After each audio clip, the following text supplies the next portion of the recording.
مثل ما قلنا انه الجراند اندكس مالتي مود بيأدت ريفراكتيف اندكس يكون بالوسط او بالسنتر اعلى ريفراكتيف اندكس وبالاطراف تكون اقل. هنا عندنا حالتين، الانتقال بالسرعة بطيئة ومسافة اقل فتكون عنده المقاربة للسنتر، وتكون بس بسرعة اسرع ومسافة اطول هي البعيدة عن السنتر مال الكور، وبس يوصلن بنفس الوقت. وهذا شو يعطينا؟ يعطينا عدة محاسن. minimize the dispersion loss.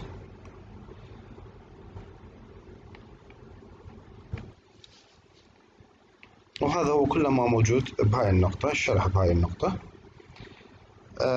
النقطة الثانية typical attenuation coefficient of the ground index fiber at 850 nanometer 2.3 to 3 dB over kilometer, while 1300 nanometer they are 0.1 to 1.5 1.0 to 1.5 dB over kilometer. المحاسن advantage of a ground index fiber reduce the refractive index at the center of the core comparatively cheap to the product. يعني هذا مرات أقول لكم اذكروا المحاسن والمساوئ لل step index fiber وال grand index fiber. وهنا أنا بهذا الجدول موضح لكم أنواع الفايبر والدايمتر مال الكور والكلادينج والتغير نسبة الدلتا أوكي واستخداماتهم. وجزيل الشكر طلاب. وإن شاء الله راح أوفيكم بالمحاضرة الجاية أنه عندنا أسئلة وأجوبة، فيعني وعندنا مسائل. هذا مثل ما تشوفون هذا راح يكون درسكم بالمحاضرة الجاية إن شاء الله. أو خلوا بالكم أنه عندكم امتحان إن شاء الله برا العيد إن الله سهل. واعذرونا مرات ترى الصوت يقطع أو أشياء تصير، فهي أمبربز يعني مو بتقصد. جزيل الشكر. السلام عليكم ورحمة الله وبركاته طلابنا الأعزاء. اليوم راح نبدي تكملة للمحاضرة. هنا أخذنا بالمحاضرة السابقة هو الستيب اندكس والجراند اندكس وشنو هو الاختلاف بيناتهم، أو أخذنا أنه شنو السنجل مود فايبر والمالتي مود فايبر وين شغلهن. هسه راح نجي أنه على شيء يسموه الثيوري مود، يعني الشيء النظري. حقيقة يعني إذا قريناه شوي هذا راح نقرأ لكم إياه، وأنا سويت لكم له ملخص يكون أبسط. هنا النقطة الرابعة mode theory for cylindrical waveguide to analyze the optical fiber propagation in propagation mechanism with a fiber. هنا يقول لك من نحلل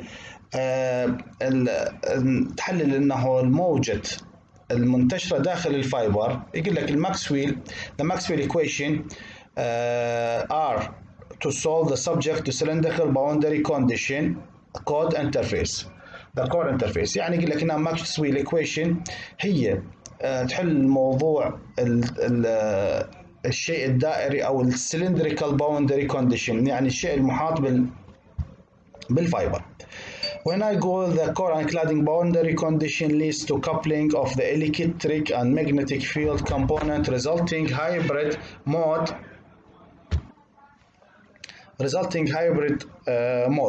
Hence, the analysis optical waveguide is more complex than the metallic hollowy waveguide analysis. هسه يعني بالمختصر المفيد هذا الحكي كله جاي يسولفون به انه شلون راح يصير الانترفيس بين المنطقه. احنا قلنا احنا دائما الانتقال ينتقل من الكور للكلادينج، وتكون ريفراكتيف اندكس بين الكور والكلادينج مختلفه، فيتعامل بطريقة التوتال انترنال ريفراكشن.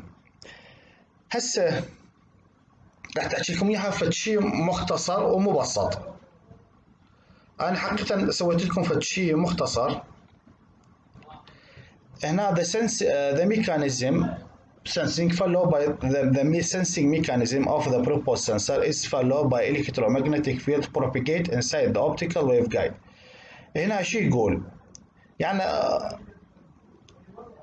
هنا بهذا الحكي كله يقول لك انه الضوء ينتقل من الكور للكلادنج. بهاي العملية انتقاله من الكور للكلادنج راح نرجع للمحاضرة هذه. انتقال الضوء من الكور للكلادنج، من تنتقل منه؟ احنا نقول مو دائما احنا شو يصير عندنا، لازم تتحقق انه more than critical angle. فمرات حتى لو صار عندنا critical angle fraction يعني شيء قليل من الضوء ينتقل من الكور للكلادنج. من ينتقل من الكور للكلادنج راح يستقر هنا ويسوي لنا مجال يسموه المجال الخفي evanescent field. هذا الايفانسنت فيلد اللي يصير عندنا من تولد عندنا الايفانسنت فيلد، هذا الايفانسنت فيلد متصل او مرتبط ارتباط بالانتشار الموجة داخل الكور. فأي تأثير اللي يصير على الايفانسنت فيلد او المجال اللي تولد من انتقال الموجة من الكور وانعكست بهذه المنطقة يسموها الايفانسنت فيلد. فأي تأثير على الايفانسنت فيلد راح يأثر على الإشارة الموجودة بالكور. راح نجي نقرأ لكم إياها. A fraction of the light، احنا هسه مثل ما قلنا انه جزء من اللايت يخرج.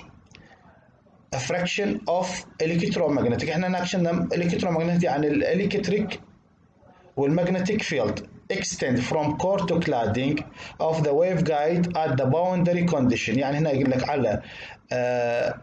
على المنطقة is known as evanescent field المجال الخفي. The guidance of electromagnetic field inside the core and the evanescent field، يقول لك الشيء اللي يقود المجال الكهرومغناطيسي داخل الفايبر والايفانسنت فيلد are connected by the condition of continuity of the electromagnetic field. يعني يقول لك انه الجايد مال الضوء داخل الفايبر والايفانسنت فيلد اللي تولد من عملية التوتال انترنال ريفراكشن connected by the condition of continuity. يعني هناك شو مثل ما يقول مشترطات او مربوطات بشرط انه التكامل والاستمرارية at the boundary condition. This variation on the evanescent field will influence the guide inside. هذا يقول لك أي تأثير يصير على الايفانسنت فيلد الموجود بالكلادينج راح يأثر على انتقال الموجة داخل الفايبر. خوش هنا أنا overview of the mode. In the order state the number of the field zero across the guide. The electric field are not completely confined. يقول لك هنا أنا المجال الكهرباء الكهرومغناطيسي الداخل انه مو يعني confinement انه محصور او مثل ما يقول ما يصير ب يعني مو مجهز انه يعني مثل ما يقول confinement مثل ما تقول انه الضوء ينطلق شلون مثل ما ينطلق عندنا بالبوري مال ماي. فيعني يقول لك هنا أنا ما لازم بي اكو ثغر قليل.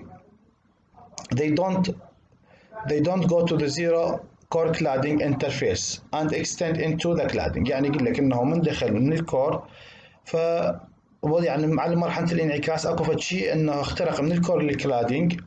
This low order mode confinement electric field near to the axis of the fiber core is less penetration into the cladding, while the high order mode distribution field toward the edge of the core fiber penetration into the cladding. Therefore, the cladding mode also appear resulting low pass. In the Likely mode field are confinement partially in fiber core attenuated as they propagate along the fiber length due to the radiation and tunnel effect. Therefore, in order to the mode remaining guide the propagation B factor must be satisfy the condition. شوفوا طلابنا الأعزاء، هذا من الفقرة السابقة الباراجراف السابق، وهذا الباراجراف هنا يعني مثل ما شرحت لكم انه كيف عملية الانتقال من الكور للمنطقة الانترفيس اللي بين الكور والكلادينج، فاكو جزء من الضوء escape from core to cladding، هذا يسموه الايفانسنت فيلد. وهذا الايفانسنت فيلد، هذا الايفانسنت فيلد هو المجال الخفي او المجال الخفي المتولد بالكور. اي شيء يأثر على هذا المجال الخفي راح يأثر على المجال الكهرومغناطيسي الداخل الفايبر. زين، لان هذين الاثنين مربوطات او مرتبطات بالكونديشن اوف كونتينيوتي، انه شرط الاستمراريه. فاي تاثير على الايفانسنت فيلد المجال الخفي راح ياثر مباشره على انتقال الموجه داخل الفايبر. يعني هذا هو كل الملخص مال الكلام مال هذين الباراجرافات اثنين. هسه احنا راح نجي، احنا مثل ما نعرف انه ال N1 refractive index مال الكور، وهنا N2 refractive index مال الكلادينج، وهنا ال K propagation constant يعني الانتشار الثابت او ثابت الانتشار. زين، فراح ندخل للمسائل. تعرفتوا هذا شنو؟ يقول لك هنا the cladding is used to prevent scattering loss as the result from the core metal. The cladding also improves the mechanical strength of the fiber and reduce the surface contamination. Plastic cladding commonly used to the material used for the fabrication of optical fiber. يعني من هذا اللي يحكي لك انه الفايبر متكون من شنو الاشياء والاشياء الموجوده به. زين، فهسه احنا راح ندخل مباشره بالمسائل، بس اكو اشتقاق قبل ما يمكن ندخل بالمسائل. احنا حرف الفي ما اخذنا، شنو هو حرف الفي؟ normalize frequency variable V، يعني normalize frequency variable. فهسه ان شاء الله على الفيديو الجاي راح نحكي عن normalize frequency variable ال V. خوش طلابنا الاعزاء، راح نكمل المحاضره summary of key models concept. normalize frequency variable V is defined as، هنا راح variable frequency ال V تساوي 2 باي A بين قوسين الكل تحت الجذر N1 سكوير ناقصا N2 سكوير الكل مقسوم على لامدا. عندنا ال A تساوي هو الكور راديوس، واللامدا تساوي الفري سبيس. ال V 2 باي A over لامدا مضروبة كلها بالنيوميريكال ابيرتشر. احنا النيوميريكال ابيرتشر شو تساوي؟ الريفراكتيف اندكس للكور تربيع ناقص الريفراكتيف اندكس للكلادينج تربيع الكل مقسوم تحت الجذر. هنا عندنا total mode number، هنا اقول لك احسب the total node number in multi-mode fiber is given by، هنا الام هو المود نمبر، النصف 2 باي A، احنا الاي عرفنا ان الراديوس على اللامدا الطول الموجي الكل تربيع، هنا الريفراكتيف اندكس تربيع للكور ناقص الريفراكتيف اندكس للكلادينج تربيع، بما انه هذا يساوي لنا نيوميريكال ابيرتشر تربيع. اوكي،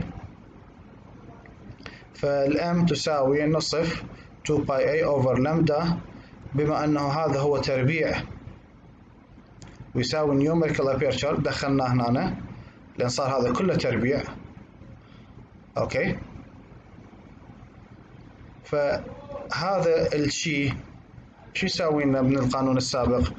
يساوي لنا الفي 2 باي A لامدا مضروبه بالنيوميريكال ابيرتشر، هنا 2 باي A لامدا مضروبه بالنيوميريكال ابيرتشر.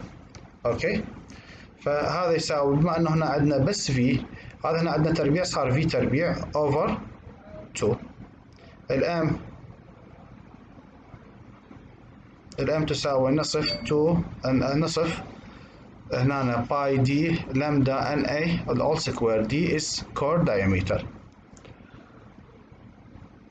راح نجي هسه عندنا مجموعة أسئلة. راح نبدأ أول شيء بالمثال الأول. يقول لك هنا calculate the number of modes، يعني شيء يريد الام of optical fiber having diameter 50 micrometer and one refractive index للكور 1.48 والريفراكتيف اندكس للكلادينج 1.46 والطول الموجي 0.82 مايكرومتر. سوليوشن، احنا عندنا الدايمتر دي والريفراكتيف اندكس وعندنا الكور والكلادينج وعندنا الطول الموجي. نيوميريكال ابيرشر، نجي اول ما نجي نطلع المعطيات. هذا احنا عندنا المعطيات ونشوف شنو المطلوب عندنا. مطلوب انه calculate the number of modes، يعني مطلوب من عندنا الام. اول شيء احنا نحسب النيوميريكال ابيرشر. عندنا ريفراكتيف اندكس مال الكور ماينس ريفراكتيف اندكس مال الكلادينج، ذني مربعات والكل ما تحت الجذر. فللكور عوضنا عنها 1.48 سكوير ماينس 1.46 سكوير الكل under the root square. النيوميريكال ابيرشر طلعت عندنا 0.243. أنا إيش أريد؟ طلعت نيوميريكال ابيرشر، بس أنا أريد النمبر أوف مود.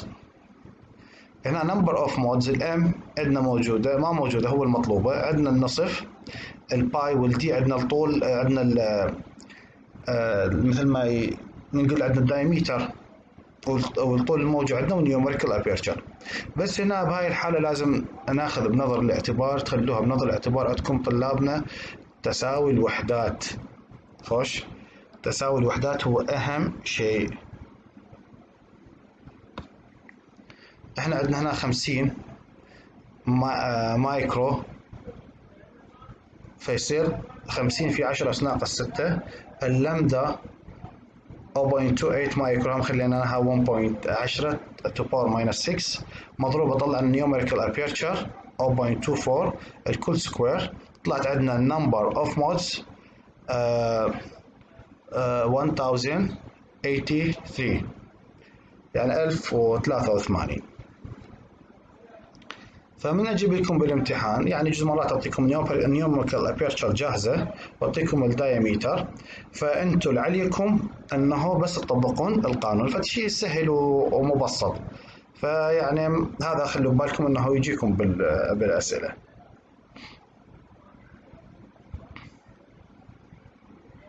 هسه نجي للاكزامبل الثاني.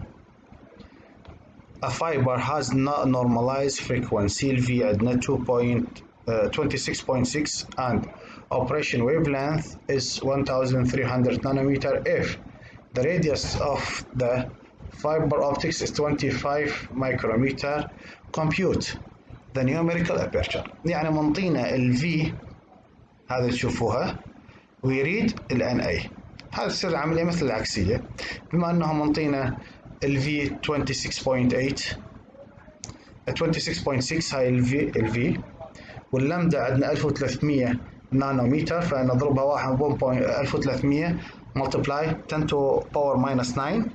سويناها حولناها بالمتر. احنا قلنا الأهم شيء نراعي الوحدات طلابنا. والA هو الراديوس للكور 25 مايكرومتر، فمultiply باي 10 to power minus 6 صار بالمتر. فهسه شغلنا احنا كله بالمتر هنا. زين، نجي ال V عندنا هاي 26.6 2 باي A. هنا ال A 25 10 to power minus 6. اللمدة 1300 multiply by 10 to power minus 9 اجت هنا. فعملية ضرب اعتيادية، يعني تضرب اللمدة بالV صار هذا طرف، وهذا ال 2 باي A بالنيوميريكال ابيرشر طرف ثاني، وهذا لنا طرف.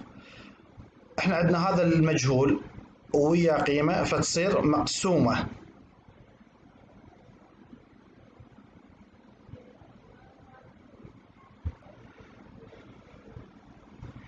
فراح تصير العملية انه ابدا عليها طرفين ووسطين، والقيمة الموجودة تصير مقسومة على المعلومة. فطلعت عندنا نيوميريكال ابيرشر 0.220. راح نجي للإكزامبل رقم 3.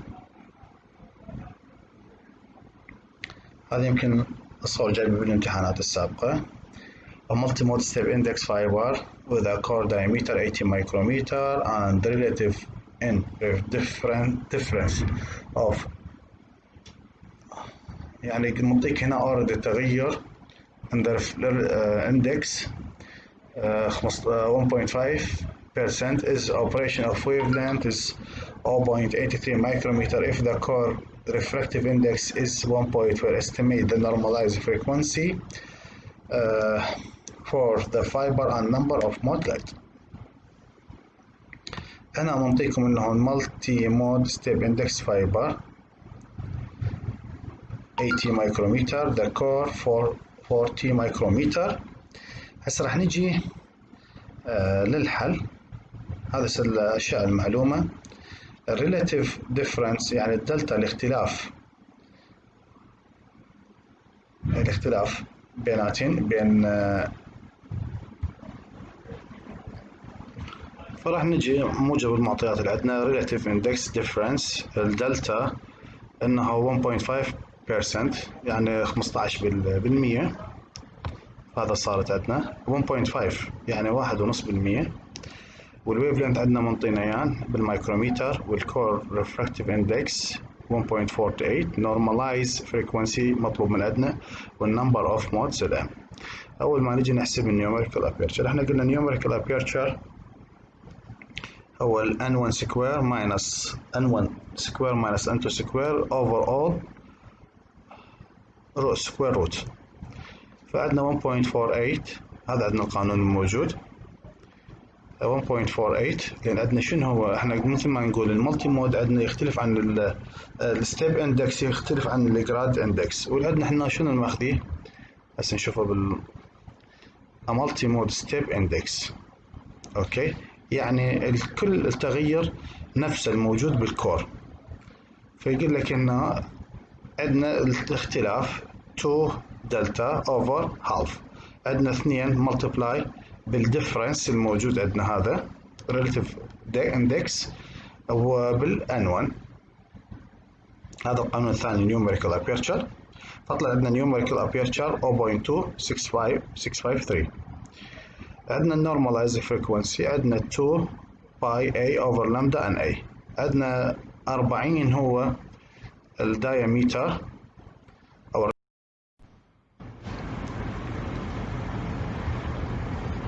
فعندنا مثل ما قلنا لكم relative index difference التغير الموجود هو عبارة عن دلتا 2 في دلتا الكل تحت الجذر مضروب بالN1. فهذا طلع من عندنا numerical aperture. normalize مثل ما نعرف انها 2 باي A over lambda. عندنا ال A هي 40 واللامدا 0.5 واحنا قبل كل شيء قلنا انه نحط بنظر الاعتبار الوحدات خوش طلاب. فطلعت عندنا ال V number of modes is given by يعني ال M P square over 2. فطلعت عندنا هذا رقم 2871.50. طلابنا هذا احنا مثل ما نشوف انه هذا السؤال يعني نوع مو من الصعوبة وانما فد شيء انا قلت لكم قبل شوية انه الوحدات بالمايكرو لازم تتحول صحيح. بس هنا ما تحولت عندنا الوحدات. جاي تشوفون ما تحولت عندنا الوحدات طول الموجود نفسه. ليش؟ اللي يعرف هذا الشيء يجاوبني. هذا لكم هوم وورك طلابنا.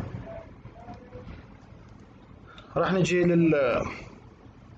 example 1.4 a step index multi-mode fiber with numerical aperture 0.2 supporting approximately 1000 mode at 850 wavelength. What is the diameter of its core? How many modes does the fiber support? 1320. How many modes does the fiber support? Okay. فهسه راح نبدي بيهن حاجة what is the diameter of the fiber. diameter of the fiber راح نجي للقوانين. أول شيء نشوف المعطيات اللي عندنا. احنا شنو نريد؟ A. نجي عندنا المنطينا المود هو ألف، هذا نزلت، هذا الهالف نزل، الباي هنا ال 850 بالنانو الويف لينث، وهنا النيوميريكال ابيرتشر. فعملية ضرب اعتيادية وتقسيم، وتطلع عندنا انه الاي، وهالدورة الاي مضروبة بهذا الرقم تتقسم على ال 2000 تقسم على 0.5، طلعت عندنا قيمة الاي. طلع عندنا شنو هو قيمة الراديوس. يريد هالدورة قيمة الراديوس من نستخدم 1320. فهم نفس الحالة. زين، اجينا القيمة اللي اخذناها انه طلعنا اول شيء الراديوس، ومن الراديوس راح ندخل القيمة الثانية. فهنا طلابنا طلع عندنا الكور راديوس، هذا الكور راديوس. بما انه هو يريد الدايمتر، فايش راح نسوي؟ تعرفون شنو هو الفرق بين الدايمتر والراديوس؟ الدايمتر القطر الكامل، والراديوس هو نصف القطر. خوش طلاب، فالاي هي نصف القطر، والدي هي الدايمتر. هالدور نجي انه من اشتغلنا وطلعنا انه الراديوس، راح نجي انه للمود مالته المستخدم. اجينا هنا النقطة الثانية انه باي مالتبلاي بالقيمة الراديوس، اوكي، في 0.20 1320 مضروبة في 10 ناقص 9 الكل تربيع. طلعت عندنا القيمة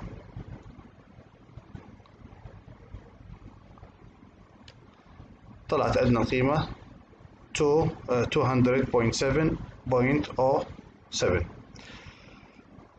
هنا عندنا الاختلاف. هنا يمكن اكو يعني صار بي التباس هذا السؤال. هنا احنا قلنا انه مثل ما يقول الويف لينث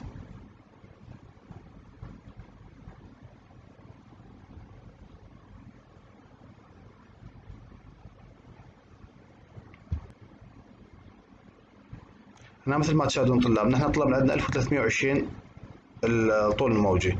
هنا نظل مخليه هو 1320، هو المفروض يخلي 1550، فهذا بها اشتباه طلابنا. زين، فتطلع عندنا 300 مود. يعني من هذا يتوضح عندنا كل ما يكثر الطول الموجي او يطول عندنا الطول الموجي، راح تزداد عندنا عدد المود المستخدمة بالفايبر.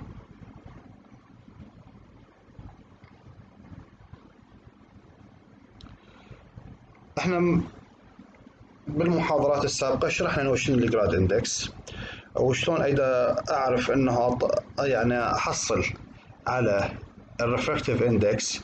فاحنا قلنا الان هو الريفراكتيف اندكس للكور، وعندنا التغير هو الدلتا، والار هو الراديال ديستانس فروم فايبر اكسس، هذا سولفنا عنه انه من منطقة الكور وتصعد.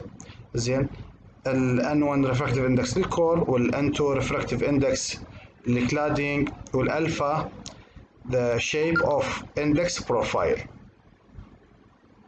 هذا كل من نستخدم من يجينا جراد اندكس فايبر. فبالحالات السابقة اللي استخدمناها كان الشغل عندنا للسنجل او المالتي مود للستيب اندكس. هسه راح ننتقل للجراد اندكس للمالتي مود. فهسه عندنا مجموعة توضيحات. عندنا الدلتا هو تساوي ال N1 سكوير ماينس N2 سكوير اوفر 2 N1 سكوير. فهذا بالجذر. زين،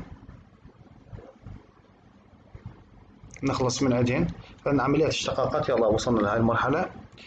And the grad index, the fiber indicate the light will be propagated when the local numerical aperture at the distance r from the axis and axis NAR is axial numerical aperture, and A0 the local numerical. من طلاب أصور أنا شرحت لكم إياها بالمحاضرات السابقة كلهن. فهسه عندنا من تكون إنه numerical aperture بحالة الصفر.